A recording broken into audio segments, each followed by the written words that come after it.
Today was pretty rough. I got up this morning and I couldn't stop crying. Um, I talked to my friend on the phone and I started crying again. I left the house super late. I was supposed to be at work at 7:45 and I was just trying to get myself together. I told the girls that I was sad and I was crying, and so I was supposed to be at work at 7:45 and left the house at 7:45. Um, Got to school, decided to go for a walk in the gym like I usually do, and the tears started flowing again, and I couldn't stop. Um, I posted that lately the grief has been hitting hard, but it's a different type of grief. And first, I knew that I've been just wanting to be a wife again, so I was grieving, um, just being a wife, wanting to be a wife, missing being a wife, regretting how I took it for granted.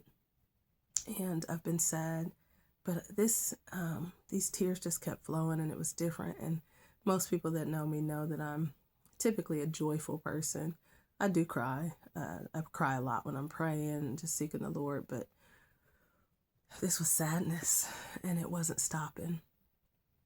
So I went for a walk in the gym, and I started crying again, and I couldn't stop. So then I just sat down. There was a chair in the corner, and I was like, who can I call? Who can I talk to that just might understand a little bit what I'm feeling and be able to comfort me? So I called my teacher friend, basically because she just lost her mother. I knew she understood grief like freshly. So, you know, um, I called her and I was crying, and she didn't know what to do. She was in the middle of class, and then I apologized because I had interrupted her class. But the tears just kept flowing. I started down the hallway to go to my room because the bell rang, and I have first period planned, so that's why I have time in the morning to walk. But started down the hallway, and one of my former students, a senior, he said, "How you doing, Mrs. Evage?" And I said, "Not good." And he was like, "Oh, what's wrong? You're not feeling good?" And I just started crying again. I said, "No, it's grief." And he said, "Can I pray with you?" Which was so nice. He's a senior now, and he stopped and he put his arm around me and laid his hand on me, and he prayed, and he asked God to restore my joy and give me peace. And it was a beautiful prayer. It was a long prayer, a sincere prayer, and it was beautiful. And the tears just kept flowing. And I went to the teacher's lounge, and I'm still crying. I'm like, I got to get myself together for class. So I did. I went to class and kind of pulled it together. Then I had chapel, and I started crying again. The tears just kept flowing.